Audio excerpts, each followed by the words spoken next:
I just finished watching the second season of Better Call Saul, and guys, you know what? I get the hype. I completely get the hype. I'm going to talk about the entire season and give my thoughts on this spoiler discussion. Of course, before we get into it, this is a spoiler review. I know I'm very late to watching this. I really am. But just in case you're watching this and you're thinking about it, I'm going to be talking about spoilers. I'm going to be diving into every single little part of this. So guys, before we talk about this, I want to say hello everybody and welcome back to another video. If you're new here, my name is Kyle. I am your guy with too many YouTube channels. Let's talk about Better Call Saul. So I'm just going to start from the beginning. The season starts off with a little bit of that flashback, and I believe off the top of my head, most of this off the top of my head, guys, I think he was going by Gene, and he's, of course, working, and he's like, it's all black and white. He's all depressed, and he gets locked in that dumpster room, but then doesn't want to signal the police because he's still, kind of in hiding. I would imagine, he'd be okay, though, even if, the police came. I don't know, because he has a new identity and everything. He got, Saul's guy, his own guy, to, change his name and everything. So no matter what, I would imagine he'd be okay. But hey, you know what? Maybe it's just he's scared of it. I don't really know. So he's stuck in the mailroom, and I don't really know where they're going with this. I don't know why, man. I don't know why. I have a little bit of a gut feeling that at the end of this, Saul's gonna blow his brains out, especially with how Breaking Bad ended. You know what I mean? It all ended depressed. Everybody died. Nobody was happy. You know what I mean? So I'm well, I can imagine as the seasons progress, because I believe there's 6 seasons. As the seasons progress, we have a very, very, horrible tone to it. I have a feeling this dude's gonna end up taking his own life at the end of it, but I don't know. I don't know, guys. But anyways, the season does start off with Saul and Kim, and they're going around doing the slip and Jimmy tactics on people, just having fun, drinking, sleeping together, and Saul's not working. Kim's finding joy in doing something that's not really loyal related. They're just kind of scumming people, and to be honest with you, I don't understand the fun in it, but hey, you know what? Maybe just for somebody like Kim, who's I don't want to say stuck up or anything, but lives such a professional and boring life. I would imagine that she would find some happiness in that, especially women doing that type of stuff too, where it's just oh, we're not supposed to be doing this, and then they get all up in their feelings, and then they get more excited and happy because they are feeling something. The women are happiest when they're feeling something. Maybe I'm looking too much into that, but Saul's just doing the slip and Jimmy stuff. Saul's just always been like that. He's always enjoyed doing it, drinking, having a good time. So the weird thing is, though, I don't really know if there's really anything in particular to look into that necessarily, but maybe that was just kind of to show Saul that he's just doesn't want to work anymore. He's reverting back to Slip and Jimmy. He's unhappy with his life. Maybe it's something to along those lines. But after that, we end up cutting to this that weird guy. The name's escaping me at the moment. I actually don't even know if they said his name. I'm sure they did, but that guy that hired Mike to watch over him while he was doing those deals with Nacho, right? So he ends up firing Mike. He's hey, I don't need you anymore. I'm making more money. Nacho's a stand-up guy. Nacho's very nice to me. And of course, we all know this is stupid, but that guy's very stupid too. And even one point in the show, Mike was you don't know what kind of idiot we're actually dealing with here. So he ends up going there all alone with his Hummer. People are making fun of it. Guys, the most unpopular opinion I have out of everything in the world is I think Hummers are cool. I like the look of them. I know that's so unpopular. You're probably shaking your head at me right now if you're watching this far into the video, but I'm being completely serious with you right now. But the thing is, he went over to Nacho, right? And of course, Nacho ended up just completely taking advantage of him, got his information, got his address, and ended up robbing him. And then in particular, the guy didn't really care about the money or anything that was robbed. He cared about his baseball cards. So of course, we all knew something like that was going to happen. I didn't know if Nacho was going to kill him or anything like that, but cutting from that, we end up with Saul, or I keep saying Saul, excuse me, I guess Jimmy, right?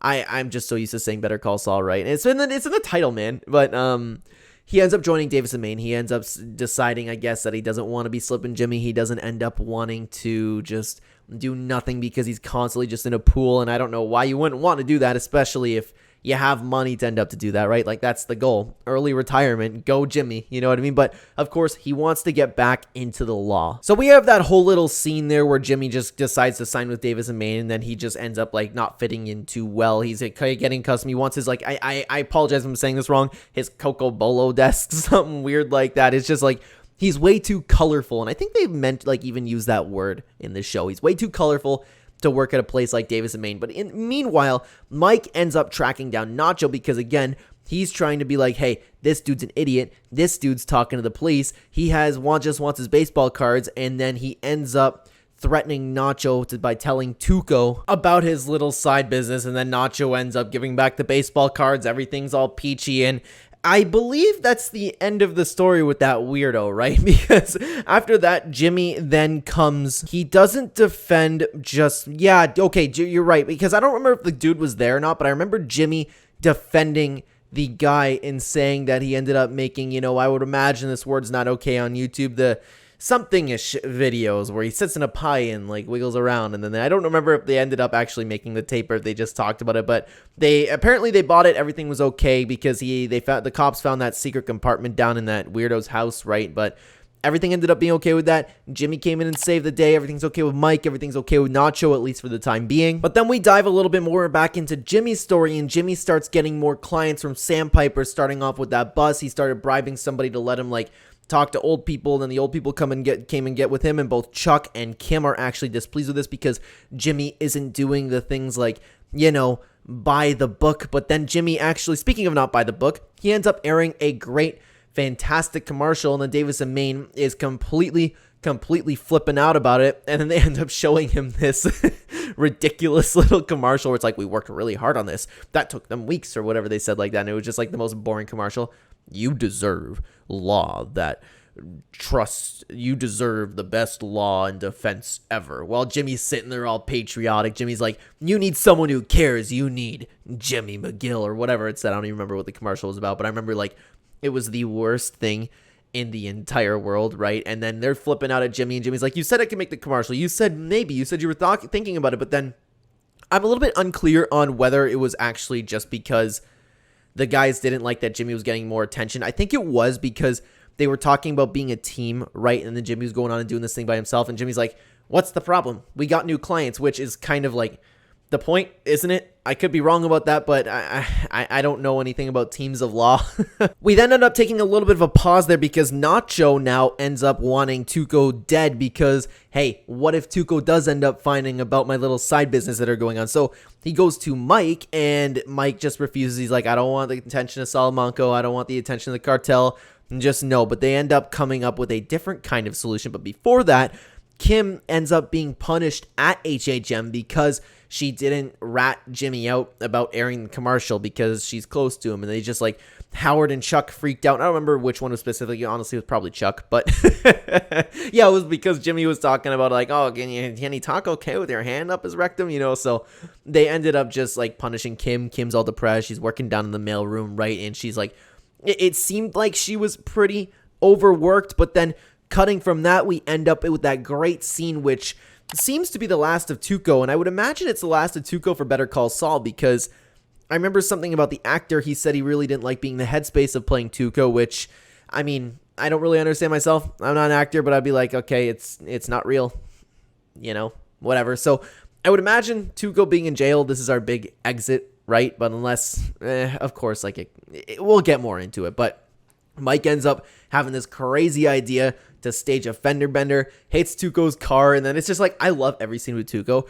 I find him funny. Don't get me wrong, the actor's fantastic, the guy's intimidating, the guy is crazy, but the crazy part is kind of funny. When you're watching Breaking Bad, and then he just Walt will talk to him, he's like, oh yeah, Heisenberg, you think we should do this? And then Jesse says one thing that's kind of the same thing. Shut up. It's just really, I find that humor really funny, to be honest with you. So just him looking at the car and being like, what the, you could tell, uh-oh, Tuco's pissed. Something crazy is about to go down. You know what I mean? Things start escalating. The plan goes all according to plan, right? Mike just ends up, getting a little bit of fight with Tuco. He ends up pulling out hundreds of dollars of bills, and he's like, oh, your car will be fine. And then Tuco ends up pulling a gun on him, and then he just eggs him on. He's like, is that all you got? Is that all you got? Police come in just in time. And then Tuco ends up being put in prison. But little did Mike know, or maybe he did know. I don't really know, but this is the start of a lot more issues in the entire Breaking Bad series. But anyways, after that, Kim secures Mesa Verde Bank, and I think I'm saying that right. Apologies if I'm doing most of this off the top of my head, guys. I'm very sorry. Kim ends up securing Mesa Verde Bank, and then Howard and Chuck just start going absolutely nuts. Howard, the little weasel, ends up pretending to be happy for her, and then she's like, oh, thank you, and then they end up taking all the credit for it, and Kim just doesn't get to work with Mesa Verde at all. They just completely take the entire thing. But then we cut back again to the reveal of Hector. And I loved the way they introduced him, by the way, because I was sitting here and watching, and they were at the restaurant, and that bell came that sounded exactly like Hector's bell. And I literally thought that to myself. It was like subconsciously, I was like, oh, ding, ding, you know what I mean? But then they actually ended up showing Hector. So this guy, the guy who plays Hector, I swear to God, is one of the greatest actors in the show. Oh my God, is he good at playing a D-bag? Like, he is a grade A scumbag. Like, oh my God, I'm just saying that, like, I'm getting ahead of myself a little bit, but like, that actor needs a raise. I don't care how, like, he's fantastic. He's fantastic at what he did. So we get the reveal of Hector. He ends up finding Mike, and then he ends up just going, oh, you can have $5,000. All you have to do is just say the gun was yours, because that's 8 years or 10 years or whatever it was a little bit too much punishment for my boy Tuco, you know? So Mike ends up denying it, and I mean, Mike's a smart guy. I could assume that everything that transpired after that was going to happen, but maybe Mike was just having wishful thinking. I don't really know. But anyways, cutting back to Saul and Kim. Kim ends up getting offered a new job, and it's really weird because she doesn't... The way that I took this is that she doesn't know how to handle it. So she starts drinking and doing the Slip and Jimmy stuff again, calls Jimmy.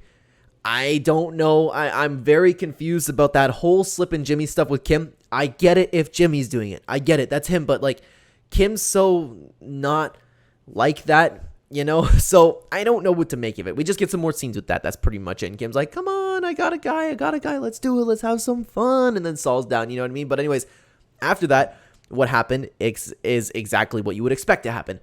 Mike is at the pool with Kaylee, his granddaughter, and then just these dudes peek over the fence and are like, I'm like, how could you not see this coming? Yeah, you know what? Mike might not care if he lives or dies, but doesn't want her granddaughter to die, and they know exactly where to hit him. So, of course, Mike then starts really worrying. So Mike ends up going back to that store to confront Hector, and he wants $50,000, which he ends up giving half to Nacho because he didn't complete the job that Nacho wanted. But then Hector ended up like being impressed by Mike's balls or something, but like everything ended up being okay. Of course, everything has to end up okay because we have the Breaking Bad sequel to come along. That's the only thing that sucks about this, because we know who lives and who dies throughout this. I'm very curious though how Hector ends up in the wheelchair. Like, is he gonna take like a life-changing beating or something, or is he just gonna get old? I don't really know, but Mike just ends up confessing that it's his gun. Jimmy ends up being the lawyer, and then we can see as the series goes on, these two finally coming together a little bit more and working together, and I can see how this is all starting to play out and how the Breaking Bad universe is starting to expand, right? So after that, Jimmy decides that he does not want to be in the Davison Main department anymore for whatever reason. I think he just wants to start his own thing. I think he just wants to like be a little bit more colorful. It's like a little bit too professional for him, but he can't leave Davison Main without keeping the money that he got. So we had this amazing whole like, I guess he called like a bunch of scenes of Jimmy just like really destroying his coworkers, like using a blender. He's like, "Oh, you want a smoothie?" And ends up spilling it on people. And then finally, after he starts using the bagpipes, which is like the most annoying instrument of all time, so which is well said, he ended up getting fired. And the dude from Davison, Maine, ends up just really like chewing him out, and being like, "I know what you're doing. You got what you want. Okay, just leave. It's fine. Whatever." And I never touched on this. I should have touched on it earlier when they introduced Davison Maine, but I have such a hard time seeing this guy as like a serious lawyer, the dude who plays it. Like, don't get me wrong, he's a great actor. Okay, he's a great actor, but I can't help but see him as the guy in Young Sheldon who's a weirdo professor. You know, I can't help it. You know, when you have those like relationships with certain actors in your head where it's just like, no, Robert Downey Jr., you're Iron Man. You're Iron Man. I don't care that I'm watching you Tropic Thunder. That's Iron Man. You know, just like I'm having that whole situation with that guy from Davison, Maine. I just see him as the weirdo professor from Young Sheldon, which is a little bit strange because he's playing kind of like the same guy, just not nearly as goofy. He ends up just like, I don't know, man. It's just strange for me, and I had a hard time getting over it. So to be honest with you, it's kind of nice that the dude's gone and Jimmy went on his own. So that particular episode ended with Jimmy trying to convince Kim to do a solo practice together, and Mike ended up buying Kaylee and her mom a brand new house altogether, safe from any danger. Well, the mom was kind of freaking out. I never really touch on that. The mom was kind of freaking out that there were gunshots in the neighborhood, but it ended up being newspaper just on her driveway. But Mike ended up wanting to just take care of the people around him because he is an absolute stand-up guy. And another thing which is very interesting, I'll just talk about this now, is I didn't realize until I started watching this show, and I'm a couple episodes into season 3 as I'm speaking on this,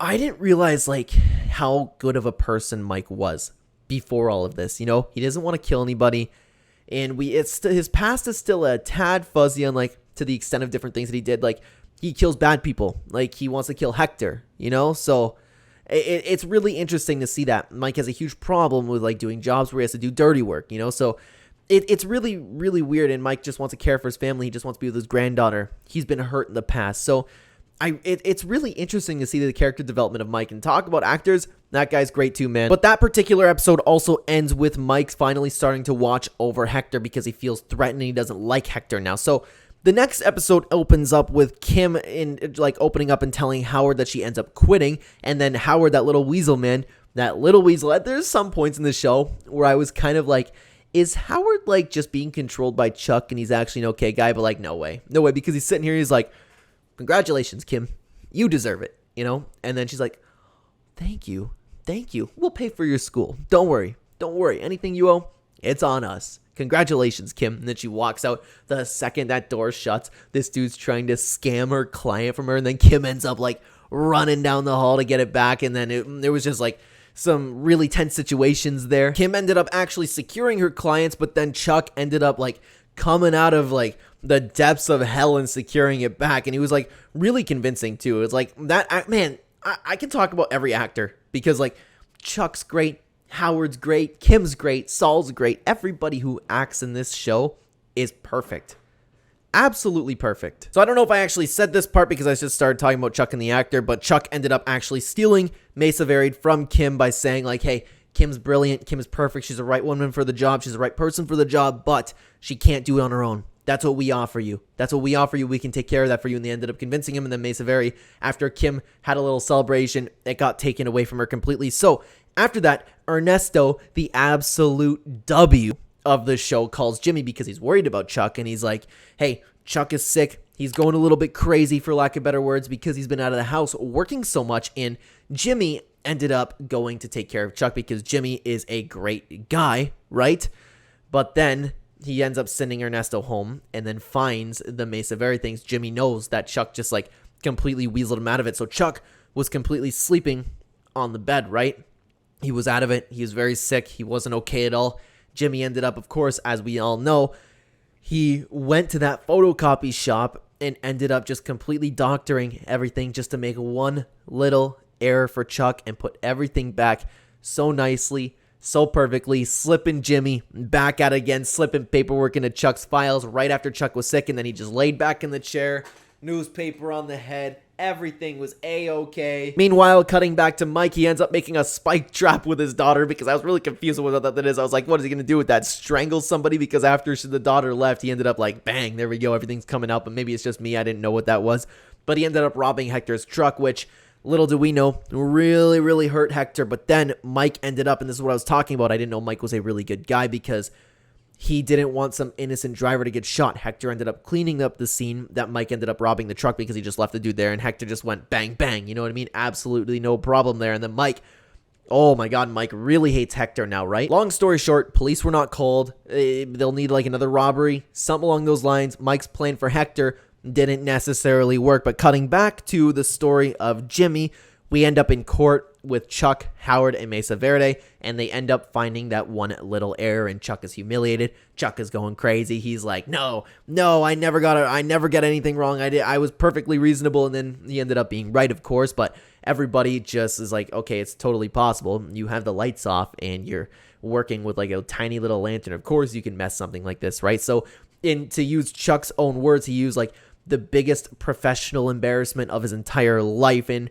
Chuck obviously just looks over to Jimmy and he's like, Jimmy did this, Jimmy did something while I was asleep, Jimmy did this, Jimmy did that, and then he ended up like coming up with the entire story, the entire exact story that Jimmy did, and Chuck was right about all of it. But of course, like, this is such an insanely crazy thing to do, right, that nobody believed him. Chuck ends up trying to prove it all, but Jimmy covers his tracks. He pays the guy to say, hey, you know what, you didn't see me, it's family issues, whatever he said. Then Ernesto ends up bringing Chuck to that copier place, and Chuck starts going crazy because the guy is like, hey, I didn't see that guy, maybe I saw him, I thought I saw him, but now that I'm looking at it some more, I didn't. And then Chuck's like, Jimmy paid you, I know what my brother does, I'm an officer of the law. And I don't know why, like, do lawyers do that in real life? I don't know, because like, it's a little bit weird to like walk in there not as a cop and be like, I'm an officer of the law, you have to do this, you know what I mean? And it's like, you have absolutely no authority. You're just an old guy standing there like harassing a customer with a guy he may or may not have seen. But Chuck ended up being right in this scenario, but then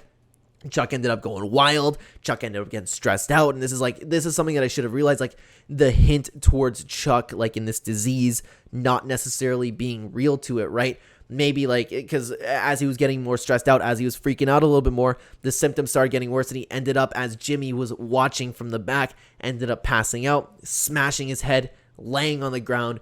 Episode calls it there, and Jimmy really, really cares about his brother too. Jimmy cares about, he's sitting there, he's like, call an ambulance. Come on, what are you guys doing? Call an ambulance, right? But then moving into the next episode, we dive into another flashback. And I don't think I ever talked about any of these flashbacks before this. And I don't know if you can hear my dog. Sorry about that. She's laying down. You're a good girl. You're a good girl, Sonny. She is laying down right now with, there we go. She is stolen the couch pillow. But anyways, the new episode comes out. The new episode comes out, and it's like the first flashback that I really think like matters, because it cuts back to Chuck and Jimmy with their mom dying in the hospital, and Chuck just being completely jealous, being complete D-bag. Chuck is just not a good guy at all. His mom's dying, and then the mom wakes up for a second before she dies, and she's like, Jimmy, and she's like, no, it's Chuck, it's me, I'm here, it's Chuck. What, Jimmy wasn't there? And then she's like, Jimmy, and then just flatlines, right? Jimmy comes back, finds out his mom died, and she's like, did she wake up at all? Did she say anything? And Chuck's like, it's like, wow, this dude is an absolute a-hole, man. This dude's horrible. He's jealous of Jimmy for no reason, you know, like, I get it. You worked hard. Who cares? Like, it's still your brother, right? Like, Jimmy has the right attitude there. Jimmy cares for his brother way too much. Like, he's doing the right thing, but at the same time, like, it's not being reciprocated, man. So Jimmy even then throws himself into the fire. Jimmy throws himself in the fire, breaks through the office, and then just like, call an ambulance, everything's okay. And Chuck sees him and is like, you did do it. You did do it. He starts freaking out. We're at the hospital. And then, long story short, after all the tests and after like those amazing shots with Chuck being a fantastic actor, he's laying in bed, and he's bad at both Ernesto and Jimmy, because Ernesto, the absolute W, covers for Jimmy. He's like, I called him. That's why he was there. You were going crazy, man. You were going crazy, Chuck, right? And it's crazy to me. Like, I didn't expect Ernesto to come in and save the day, because at the end of the day, he just has a good heart, and he ended up seeing that Chuck just had it out for Jimmy. So before we reach the final scene of the season, we have that whole little scenario with Mike trying to kill Hector. And it was a very long essence where he was just like looking to snipe them, I guess. But then all of a sudden there was a tree trunk on his car horn. It started going, just a note got there, and it said don't. I can only imagine that's Nacho, but it's very, very strange. I honestly don't know what to make of it right now. I don't know what to think. I would imagine it's Nacho, but I'm trying to remember now if Nacho was there. I don't really remember off the top of my head. But regardless, as of right now, the scene doesn't really matter. He didn't get caught. He just ended up taking off, right? Or yeah, that's pretty much it, I think. Regardless, we then are brought to the final scene of the season, and Jimmy goes over to Chuck's house because everything's okay. He took him home like the good brother that he is, and Chuck is just going mental, man. The space blankets everywhere. He's wrapping his whole house. He's putting on theater, where, as we know now, like, he started going crazy. He's like, oh, my brain, Jimmy, my brain. I would never make this mistake. And he ended up playing up what he was doing. And I was sitting there through this whole thing. I was sitting there, and he's like, I thought that he was playing it up. I had a hunch, but I wasn't entirely sure. I was more so like, okay, we've seen like what a grade A-hole that Chuck is now, so I'm thinking like he has another thing to it. I had a feeling there was a tape recorder, man, and I was so right. After Jimmy confessed to everything, Chuck ends up turning off the tape recorder, and then that's when the season ends. Oh man, and I don't know what to think of this because I don't know like the technicality of the law, because now that I'm thinking like, okay, how does Jimmy get out of this? Because Jimmy has to get out of it because everything's okay in Breaking Bad. He has his own law practice. Everything's good. How does he get out of it? And the only thing that I can think of right now is that Jimmy could just say something along the lines of like, oh, I was worried about my brother's mental health, right? I was worried about my brother's mental health. And because he was like so technical with it, and he's like, you called every single little thing. You were right about everything. You were right about everything. He didn't like adjust any of the story. He just said you were completely right down to the last detail, right? That's the only way I can really see him getting out of this. If he's like, I was just worried about him. Everything's okay. But then I don't know if like that's even okay legally, because you have the audio clip of like a confession. Even then, after Chuck was like, Jimmy, do you realize you just confessed to a felony? And he's like, yeah, well, it's my word against yours. Like, that's an admission, is it not? But then you could argue like the whole mental health thing. So I don't know. I don't even know if that's where they're going to go with it, but that's the only thing I can really think of. Like, because what else would it be, right? Because then Jimmy would be screwed. I can't think of another way out of it, right? I can't think of another way, but I knew it, man. I knew Chuck had a tape recorder. I knew Chuck was up to something. So he wasn't crazy. Whew. Okay. I'm a couple episodes into season 3 now. I am so excited to watch this. I am so excited for this whole... It's like, this is just as good as Breaking Bad, man. I get the hype completely. So guys, if you made it this far into the video, thank you so much for watching. The season was fantastic. I loved every minute of it. I loved it, really diving into both the story of Saul and Mike, and I have a feeling they're going to come together, work very closely as they do in Breaking Bad eventually. It's going to be really cool to see. But guys, if you enjoyed this, and please keep the comments down below, spoiler free for the rest of it, because I'm enjoying this. I don't want it spoiled. Just the end of season 2, man. Just season 1, season 2, talk about that.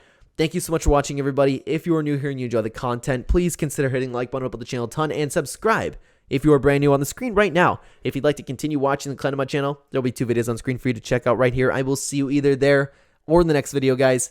Take care.